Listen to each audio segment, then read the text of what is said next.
because we didn't have, as Mr. Speaker directed, we didn't have the numbers that could take decisions. So even if we decided to repeal e-levy on that day, we didn't have the numbers to be able to do that. But the most important thing is that tomorrow we shall attend upon the House, and whatever business is scheduled, we will be there to do that business. Whether it's a repeal of anything or any bill that comes, we shall be there to do business.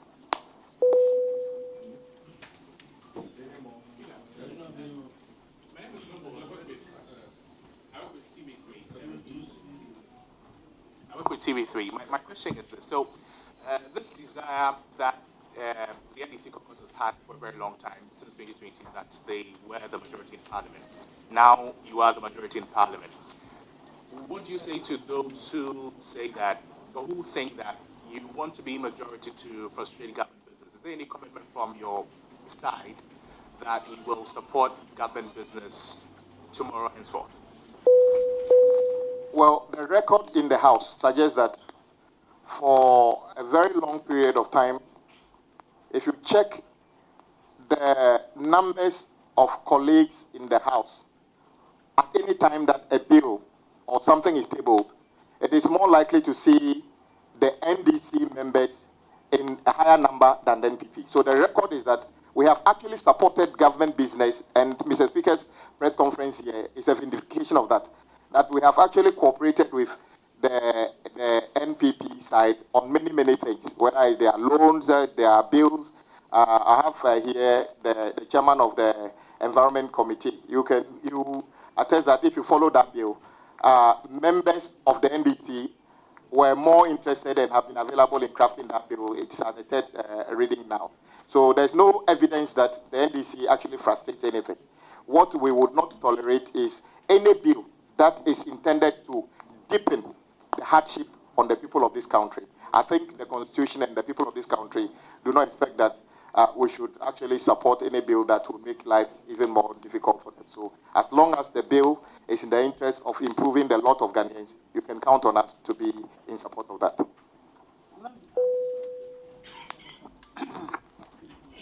I think that for the current numbers, 137, and with Honorable Speaker, if we wanted to sabotage government business, we would have done that right from the beginning of this Parliament, because we had the capacity to do that, even to support them to approve ministers. We could have done that, but we will know that we are here to serve Ghanaians. And that is why most of the time we compromise and then make sure that government business goes through. So it's not today that God has given us the opportunity to become a majority that we will use it against government. What we are only saying is that if they bring businesses that would benefit Ghanaians, we are ready to support them. And we are not going to use our majority to further burden Ghanaians. So that's what we are saying. And Ghanaians will testify that if we have a diabolic mind against government, nothing would have stopped us from sabotaging government business, but that is not the objective. For example, if they were to bring a bill to fund the building of a cathedral tomorrow, and we block it, will you say we are frustrating government business or we are protecting the public against further deteriorating level of governance? So we are very clear on our mind. We will support any business that improves the lot of Ghanaians. Yes, last one. Yeah, thank you very much. Leader, my name is Clement. There have been a lot of concerns about tensions that have actually erupted or actually been part of the 8th Parliament, which a lot of people are not happy about. Can we be assured that tomorrow, should push come to shove, we will not see anything that would further mar the beauty of our democracy, our parliamentary democracy, as we say? Thank you. Well, I can guarantee you that I have not seen in this Parliament a situation where we are unable to peacefully or reasonably resolve issues, though I've seen in other Parliament, even in advanced parliament, people getting physical. There's nothing like that. Nobody is planning to do anything. In any case, what would be the reason for anybody to do that? The NDC is a majority, and the reason we have majority, you know it, because 3 people from the NPP side have conducted themselves in a way that automatically takes them out of parliament under Article 97. One person from the NDC side did the same thing, and is the same category. So what exactly is it that is in dispute here? There's nothing in dispute. That issue has already happened. The effect has already taken place. The NDC has got more members of parliament than NPP, and that is why Mr. Speaker, during his press conference, he is not the one who determines who is a majority or minority. That position comes with the numbers you have in parliament. Currently, they are less than our number, so we assumed the majority status before we're going to go into the house as the status was the last time, which is we are the majority. And I don't even think this should be a problem for government. If you want to do your business, why are you more interested in your position rather than serving the people of this country? You are a minority, and the majority is saying that you bring your business, we'll support you to do it.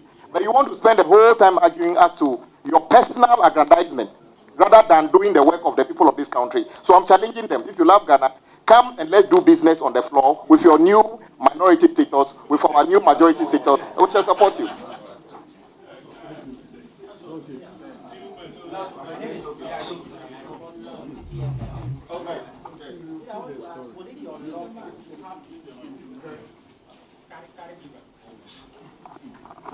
My name is Nia Ikwe. I report for City FM and ChannelOne TV.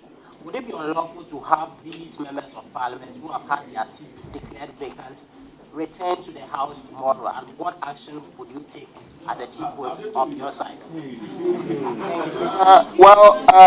I will say that our colleagues, to be honest, our colleagues knew the journey they have traversed so far. So since they took that step, none of them have appeared in parliament. I will be surprised if they come. If they come, they will know that they are in breach of that particular portion of the Constitution. But when we get to that breach, we shall cross it. I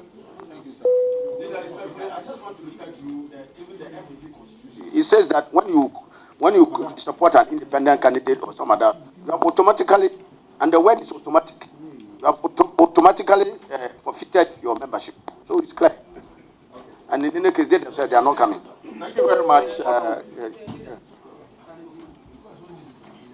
My name is I work for Adobe TV and Adobe. Leader, clearly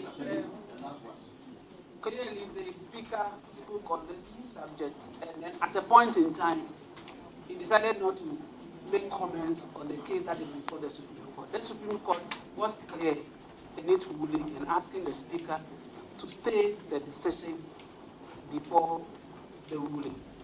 And you're saying that you are going to occupy the rightful place as the majority. Won't this action tomorrow amount to contempt of law? First of all, it is not the Supreme Court that determines the numbers in Parliament. The numbers are determined by the number of members of Parliament that Ghanaians have voted to come to Parliament. The Constitution of Ghana is bigger than the Supreme Court, the President, and Parliament. The Constitution says when you take certain actions in contravention of Article 71 and 97(1), you have lost your seat or your membership of Parliament. I am not entirely sure what is in dispute here. And as I said, we are not here to interpret or to do anything about whatever our Supreme Court said or did not say. I am aware that the NDC majority caucus in Parliament has more members than the NPP, and that is what we are working with. As for whatever is in court, the caucuses are not in court on any condition. And Mr. Speaker has already told you, Mr. Speaker doesn't show us where to sit in the chamber.